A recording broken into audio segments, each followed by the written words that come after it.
think leadership in public relations is the willingness to make hard choices. I think it's the willingness to kind of lay yourself out there bare to your boss, to your client, whoever it is, to say things they may not want to hear. Leadership is having the depth and breadth of experience to then have that boss or that client listen to you because you've been there and done that. You know, sometimes even leadership of a large communications staff is an issue. To where at some point you do have to kind of be the one that says, I've listened to everybody's opinion and here's what we're going to do. And so, you know, it's lonely at the top. It isn't just a phrase that's said tongue-in-cheek sometimes. Sometimes it's the gospel truth, that it is lonely sometimes being a leader if you're being a good leader. Not an isolationist, but sometimes making decisions that people don't agree with makes it kind of lonely. It's easy to make decisions that everybody agrees with and everybody thinks is good. But if you know in your heart that it's not the best for the organization, even worse, that it's not true, I think the thing that makes leadership hard is that you have to have a bigger vision for what happens next. And so it may be easy to make a decision that seems like it's going to be a good decision, and it is maybe for the next hour during that crisis, or the next 24 hours during that crisis. But leaders have to know that that decision has bigger implications. It has bigger implications to your employees, to your investors, to your communities. So a leader has to look with a broader view than just what's right in front of you. And sometimes that makes leadership not only hard, but lonely. I think to be an excellent leader in public relations, you have to possess a few qualities that are universal. I think first of all, you have to be curious. You have to want to know more than just the facts you're given. You've got to want to know why and how. And you got to make sure that somebody has convinced you of those before you're satisfied. I also think you have to be, enthusiastic in public relations to be a real leader. I think probably the most important is that you have to have a passion. I think you have to have a passion for, from the agency side, for the clients you represent, from the corporate side. I think you have to have a passion for your product. You have to have a passion for your employees, your process. I think you have to have a compassion in all those for your competitors, to know who you're up against and to know what you've got to do to succeed, what you've got to do to be better than them. So, I know there's the textbook answers, which all talk about process and other parts of it, and I think that we're not talking about even being a leader if you don't have that down. So to me, it is, I think you've got to have a passion for knowledge, and then just a passion to do good work. I think the factors that contributed most to my personal success are the factors you would hear at a Miss America contest, which is, the answers of my mom and dad and world peace and those kind of answers. But in this case, it's actually true, in that I got my passion for public relations early on. Both of my parents met as reporters at the Montgomery Advertiser in Alabama for a newspaper. And so when we sat around the table at supper, the evening meal for those of you that aren't from the South, then we didn't talk about how your day was at school. We talked about the issues of the day and what I thought about them and how I would phrase them and what I would say about them. My dad covered George Wallace standing in the schoolhouse door. My dad had Martin Luther King Jr.'s home phone number because he gave it to him to call, because the way my dad reported on the civil rights era. My dad went on to be a public relations director for a historically black university. And so when I say that my mom and dad gave me a head start, it was more than just how they raised me. It was the fact that they gave me a curiosity about public relations. So I think it was that and the fact that once they started combining numbers and letters in algebra, I was completely lost, and so I knew any kind of math or science was out of the question. So for me, the written word is what inspired me, and then it was just a matter of how I was going to use that inspiration. I think the most powerful experience I've encountered in relationship to public relations is that because it's kind of counterintuitive to what we learn in public relations. And in public relations, we learn to have statements on events, to formulate talking points, to have those things that we're going to do to further our cause, to get the most recognition we can get. And so one of the most powerful experiences I ever had was representing a client, Ingalls Shipbuilding, on the Gulf Coast of Mississippi, who makes a large percentage of the ships for our U.S. Navy. And it was after the USS Cole was attacked by terrorists in Yemen and blew a 40 by 40 foot hole in the ship. It killed 17 of our sailors. And they brought that ship back from there to Pascagoula. And at the time, Jerry St. Pé was, for a while, and had been, the CEO of Ingalls Shipbuilding. But unlike any other CEO I know, he came up through the mailroom and through the public relations department, which, believe it or not, in this day and age, public relations departments aren't where they're searching out to find the next CEO of a company. And so I was always impressed that he had achieved that to start with.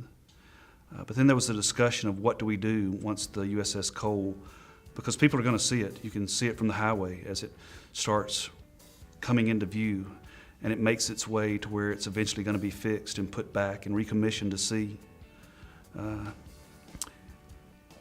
And there was a lot of talk about the best way to talk about it and the best way to garner the exposure, and the fact that this corporation was called on to fix what terrorists had destroyed. And Mr. St. Pé's decree was, we're not going to talk about it. 17 brave soldiers, sailors, died in that vessel. We're not going to make this an opportunity for a public relations event. We're going to honor their service. We're going to honor their death. When we bring this ship back to life in 18 months, then we will have a celebration to show that terrorists can't defeat the human spirit or the spirit of Americans. Then we will talk about it. But right now we'll honor the dead, and we'll honor what they fought for.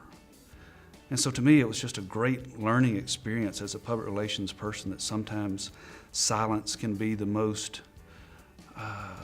can be the loudest you can speak, is through your silence. And so that was probably one experience that really had a lasting impression on me. When you think about leaders in the field of public relations today,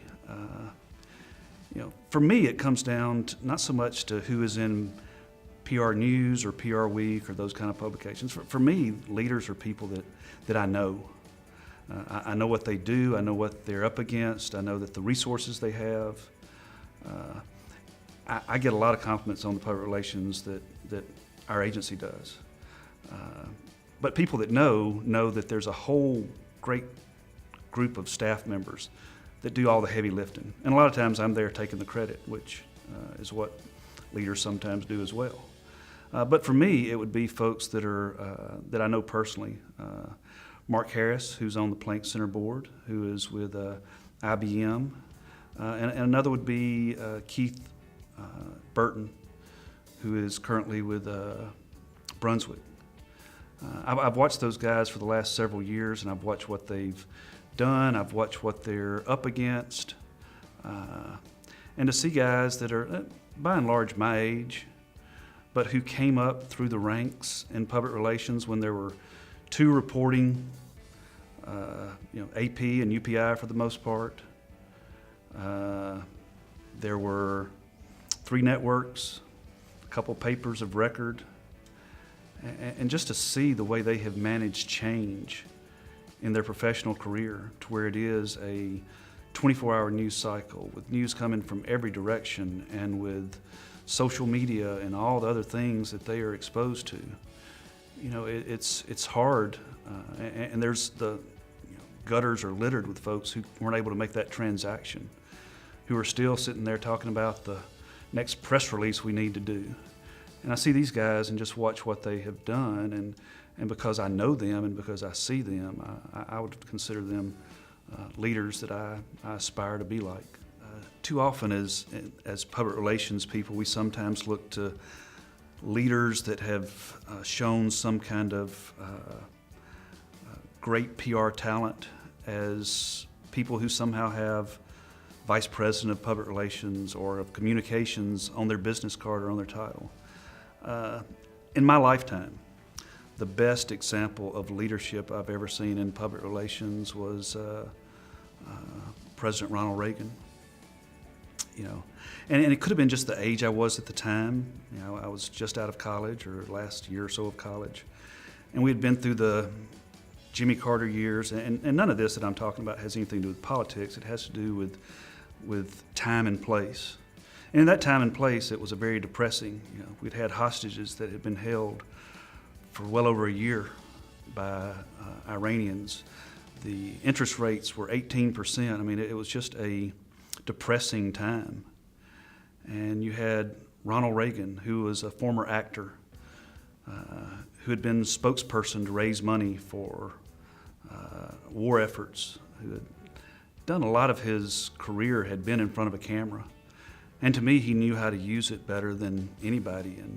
And so, you know, the first day he took office, you saw him. And he had said, you know, it's been 444 days that we've had our men and women hostage. From the time I say, so help me God, if they aren't let go, then I'm coming and I'm bringing hell with me. And before he got off that platform, the hostages had been let go. And so for the first time in a long time, people were inspired.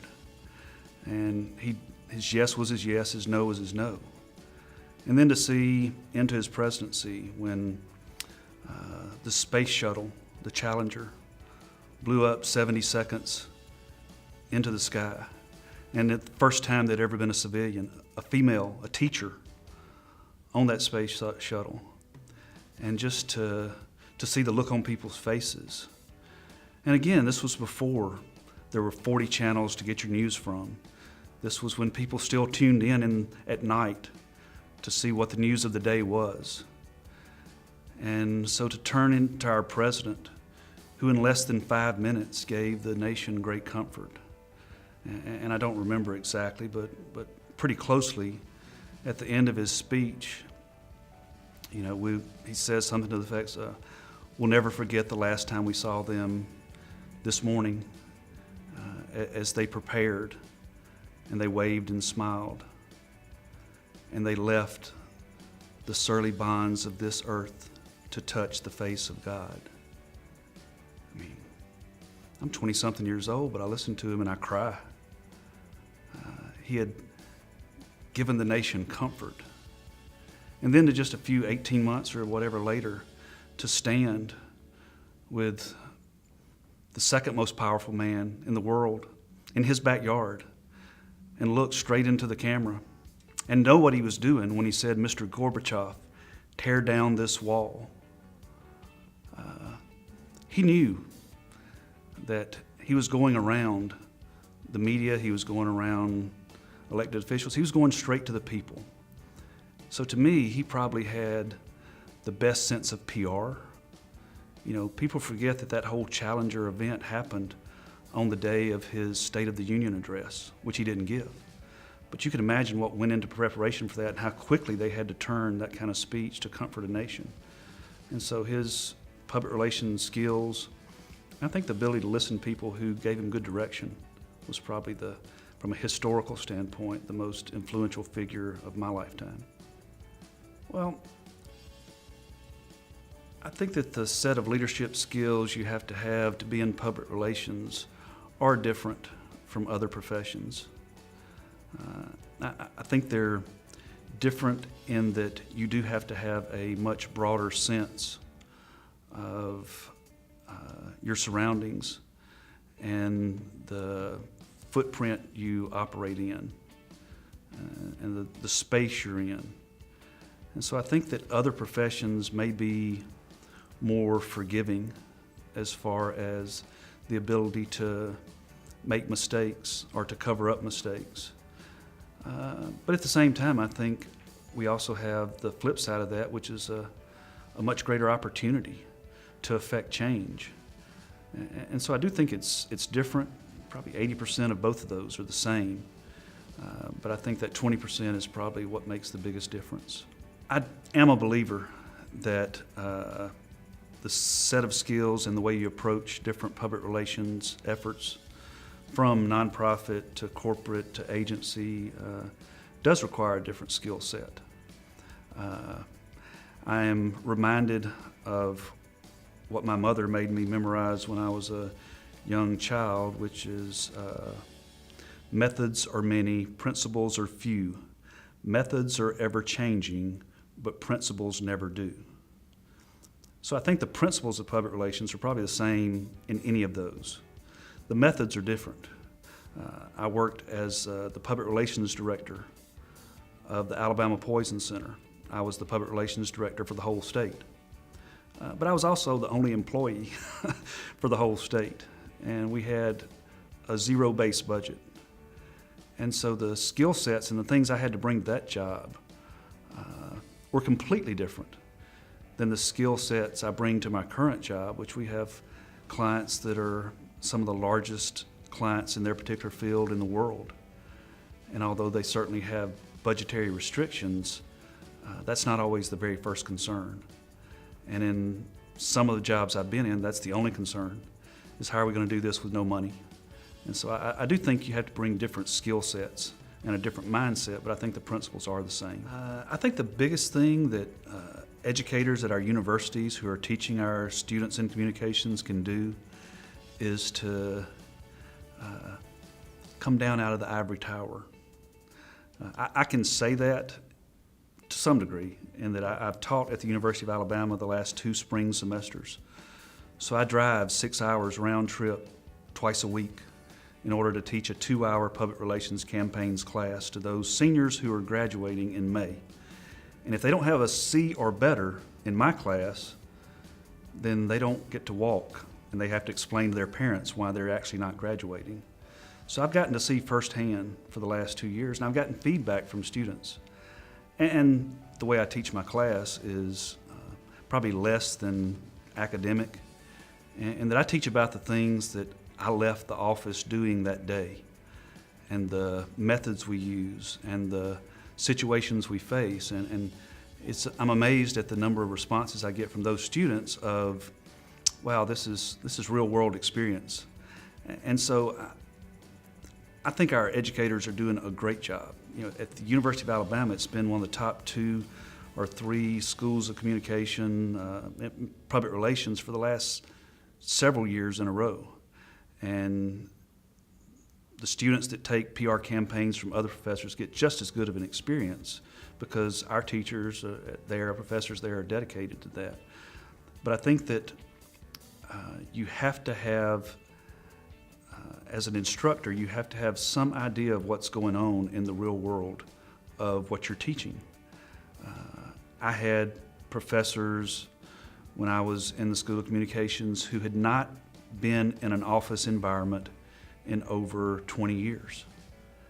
And they taught as if they hadn't been in the real world in 20 years. They were teaching right out of the book. And so it's hard for me to believe that a professor right now could even go back 5 years when really social media hadn't become the most relevant part of what we do today, and be able to teach it without having some exposure to it. And so one of the things the Planck Center is doing is taking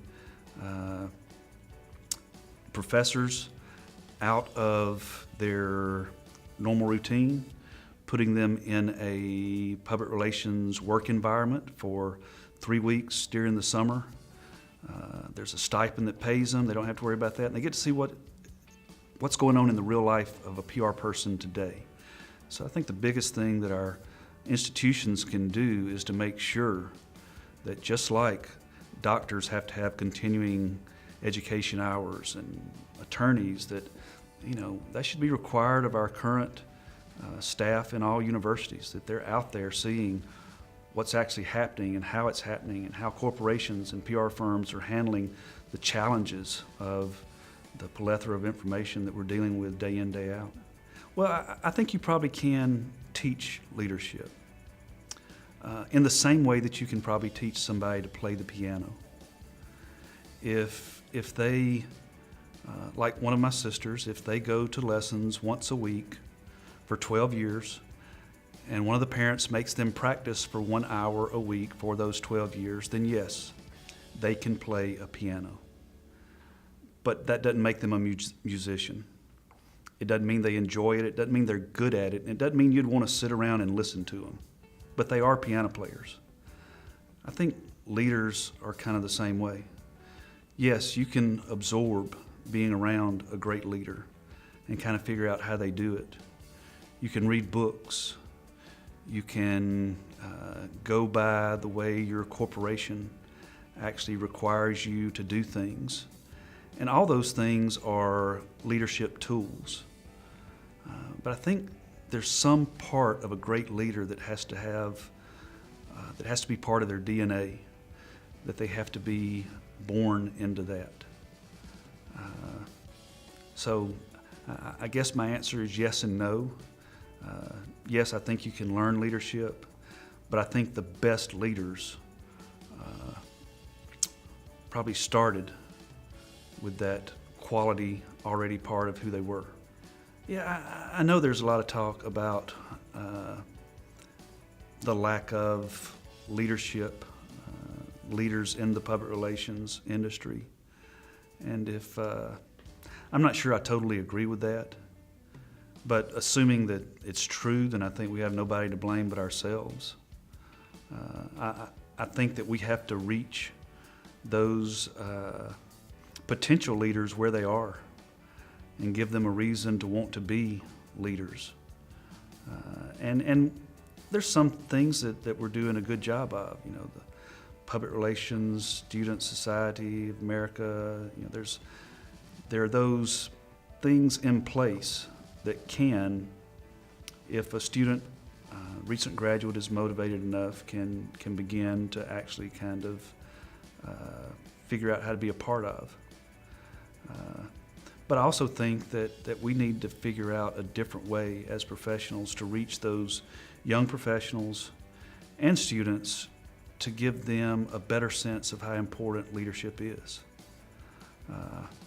I traveled to Ukraine several years ago and became just friendly with one of the locals there who was actually a medical student and 18 years old. First of all, I was like, how do you get to be 18 years old and be a medical student already?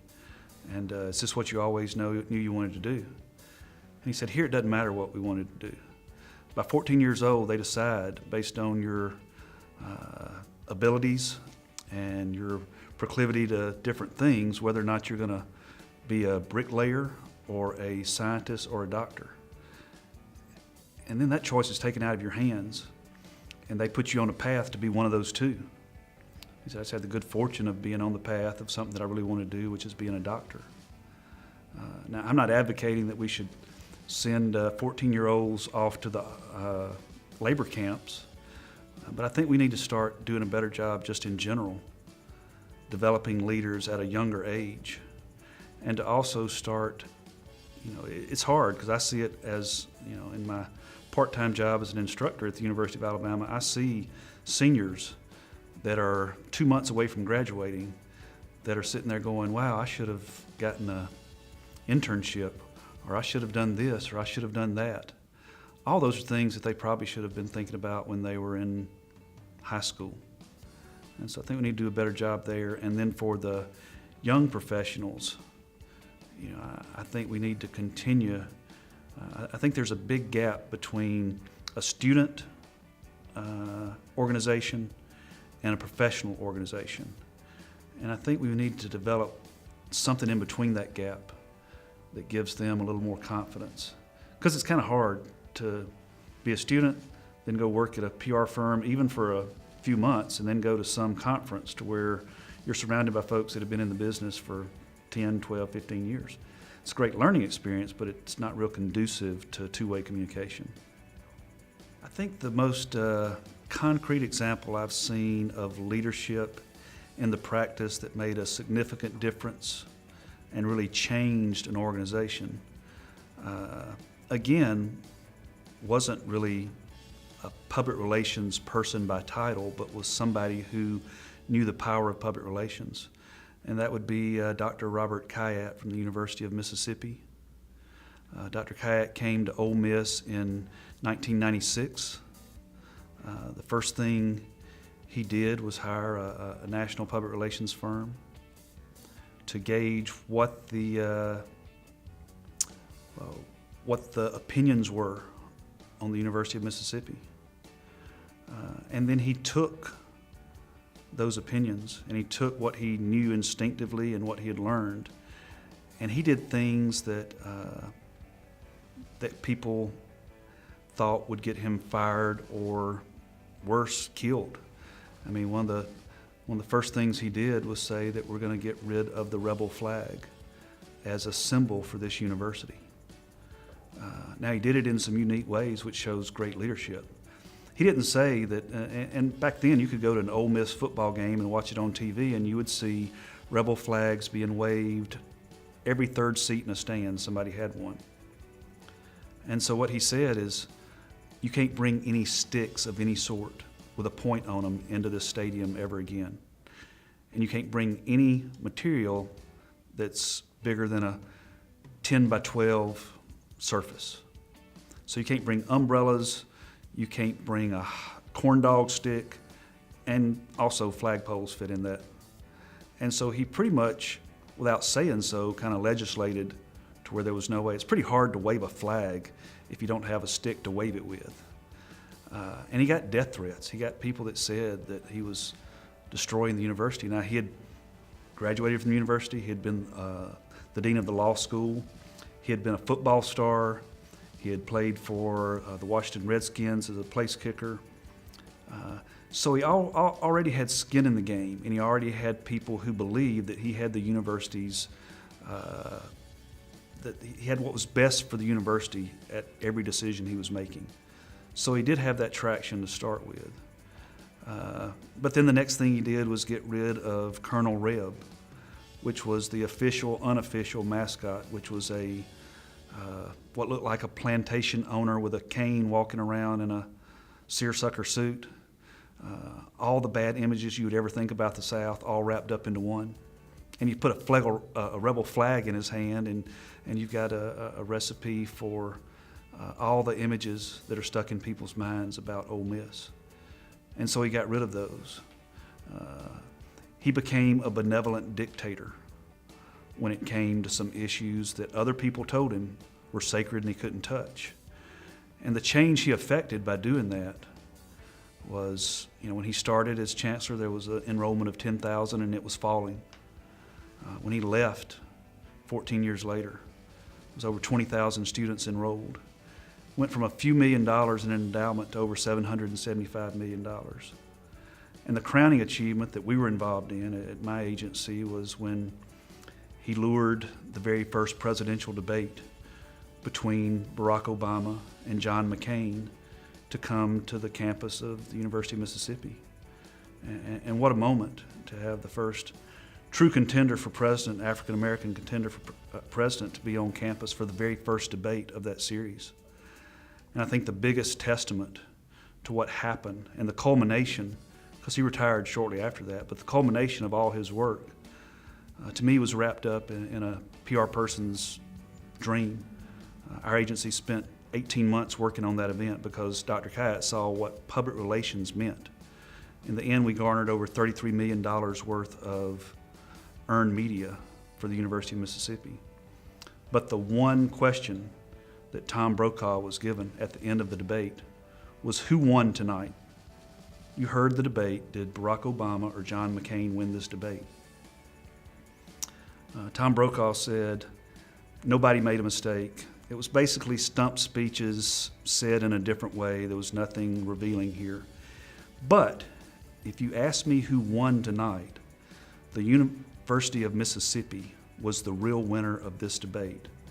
Because for the first time that we've seen them in 50 years since we saw police dogs and billy clubs and fire hoses, for the first time in 50 years since the cameras of the nation were turned back on to Oxford, Mississippi, we see what's changed and what's different. And so if you ask me, the University of Mississippi is the real winner. Well, as a public relations person, you want to go say, well, okay, I retire. That's the best thing anybody could ever say, and I'm done. But that was the culmination of 14 years of hard decisions that Dr. Kyatt made that brought it to that, and has now made it one of the most vibrant. It's on the top 25 list of Forbes. It was named the most beautiful campus, the most beautiful people. But all that came because of some hard decisions that other people said don't do. The one book I would recommend is a book that's actually, it was written by Louis Timberlake, and the name of the book is Born to Win. And I heard it at I heard him speak. He was a motivational speaker, went around and spoke to different groups, and there's absolutely nothing that you can find as a public relations person that has a redeeming value about public relations. There's no talk about the four-step process. There's no great examples of PR, but what it is, it's a book of inspiration. And it talks about people who either at the beginning of their career or at the very end of their life found what they were meant to do.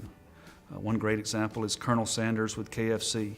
The fact that this was his second career. He had retired, he'd given up on life and contemplated suicide. And then it talks about him writing a list of the things that he was good at. And one of them was frying chicken, and how that turned from door to door to one of the most successful franchises of all times.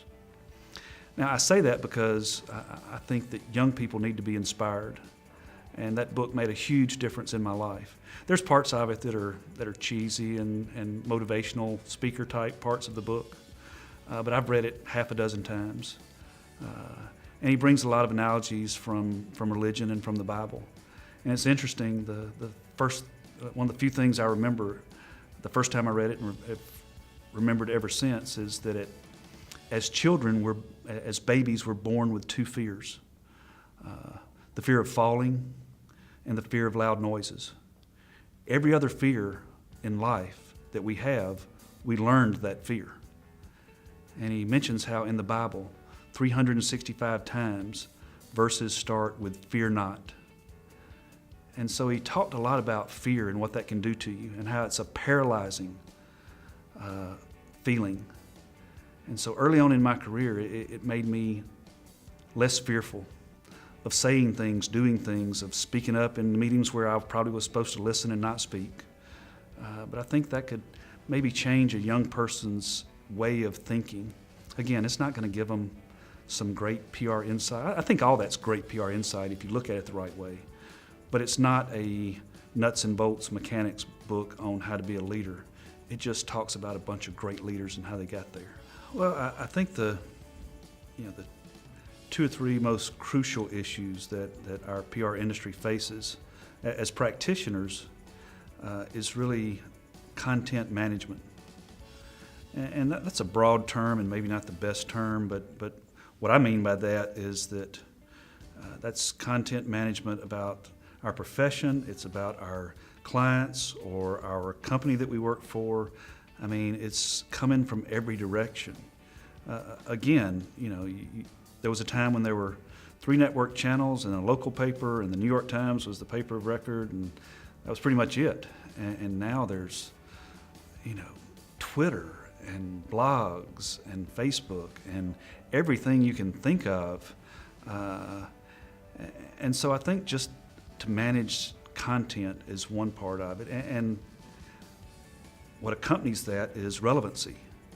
I mean, how do you stay relevant as a PR practitioner? If the guy I answer to has Google alerts, and every morning he or she gets up and looks at Google alerts and can tell me everything everybody said about me, then as a PR practitioner, what am I really? I mean, that used to be part of my job, was to report what's going on out there, and now they can get that directly. You know, I need to have a set of skills that shows here's the contents, here's the relevance, and here's what we're going to do about it. So to me, you know, managing content, staying relevant, and I think one of the challenges we have is looking outside of our own small world. I do think that the PR profession has greater legitimacy today than it did 20 or 30 years ago. Although you probably couldn't tell it by the way we're thought of nationally and in opinion surveys. I mean, we're really, and I think we get caught up in a broad brush, but when you talk about PR people, we come in just right above used car dealers and how much people trust what we're saying. But I think for years, PR professionals sometimes sounded like crybabies, in that, you know, we need a seat at the table. We need to be part of the management function. We need to be part of, you know, decisions made by the corporation. Instead of making the decisions and then telling us that you made it, let us be part of the decision. Well, first of all, I think that's your own problem, that you've not done enough to make that leadership team value you enough to demand you sit at that table. Because if you had, they won't have those meetings without you if you've proven yourself.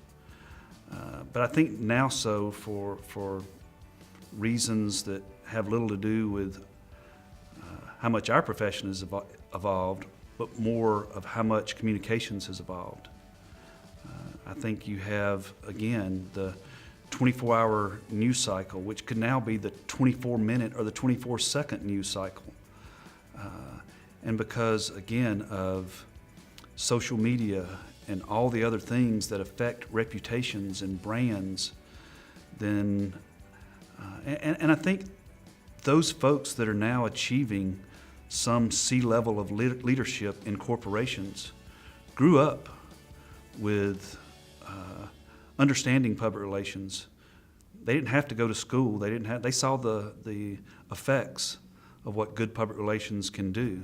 20 years ago, when cell phones weren't prevalent and people first started using them, there was great predictions that would be the cause of most accidents, people talking on their phone. And for a while it was, because people didn't know how to do it. But my kids grew up talking on their phone and driving. And it's just what they do, and they've never known anything else. I think you can say the same about those people that are reaching the C-level management parts of organizations today. They've seen what public relations can do. They have seen the difference it can make, not only to their company, but to their individual careers. And so I don't think there's as much an argument now of we are relevant too, you know, which used to be stomping up and down like spoiled children of let us at the table, we're relevant. I think that the leaders that are being brought through the ranks today see public relations as a great tool, not as a necessary evil. And so I think that's what makes the biggest difference today. I tell you, the best advice I have to somebody that's entering the work world is what I tell every employee we hire. It's the last thing I tell them before we send them off to go to their desk. And that is, you are now a member of the CELO agency. And you've got a lot of expectations. But here's the one thing you need to know.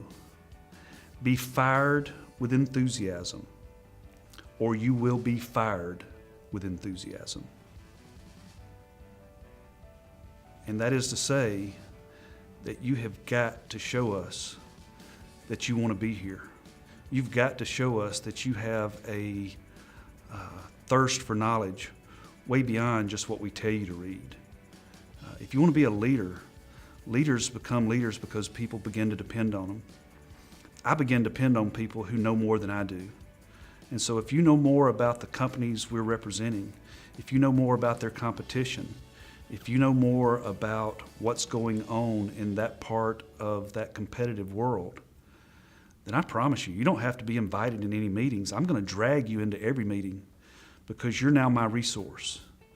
And so I would tell, any aspiring young PR professional to become the resource, to do the hard work, to get out there and find out the things that other people don't take the time to find out, and then figure out how to plug in. That knowledge is no good unless you let people know you've got it. But once you know you've got it, they'll begin to depend on it. And aren't those all the things that go into making up a leader? The fact that people depend on you, the fact that you're knowledgeable, the fact that you know things. And you become a default leader. I think leadership is somehow today thought of somebody who's the head of an organization or the C-level in some organization. One of the best leaders in my agency right now is 26 years old, and she's been with us for 2 years. And she is a leader because she knows everything about every client she works with, inside and out. She went back and found out things that our own agency did 10 years ago when she was still in middle school. She has become a leader. Now, she's not a C-level, she's not a vice president, but she's a leader in the sector she works in because she has made herself a leader. And so that's what I would tell, whether you're a student or whether you're a young professional, is, you've got to make your own way. Make your own way and then make friends that will help drag you along through that way. When you can't push through it anymore, that they'll drag you through. Experience is king when it comes to hiring decisions, especially for those that are without experience. And so you need to convince me that you've got relevant experience. Relevant experience isn't the fact that you were the publicity chairman of the spirit committee for your sorority or your fraternity. It may look good on a resume, but in the real world we all know what that means, which is not really anything. So if you want to impress that future employer, then it needs to be something that translates into something that they won't have to teach you and that you can bring to the table. And so when I taught seniors last spring, one of the things I told them is, you got a guy like me that's over 50 years old and you're sitting down to interview. You need to pick out what you want to talk about that will make me think I could use that. If you're a recent graduate looking for that job, then I would pick your battle. I would pick your area of expertise, which isn't going to be crisis communication or investor relations. You're at that age and that stage of your life never going to know anything that's going to impress anybody. But if all of a sudden you tell me that you put together the social media plan for a nonprofit organization that has now got 10,000 likes or something like that you've done, then social media is being run all over the world by 25-year-olds. Like most of Washington policies being written by 25-year-olds. That's something I can use. That's something I can trust you with. That's something you can teach me. So find something that you may not have 5 years of experience in, but you've learned about, and something that might be a weakness or might not be as big of a strong point for that agency or that organization in order to help get your foot in the door.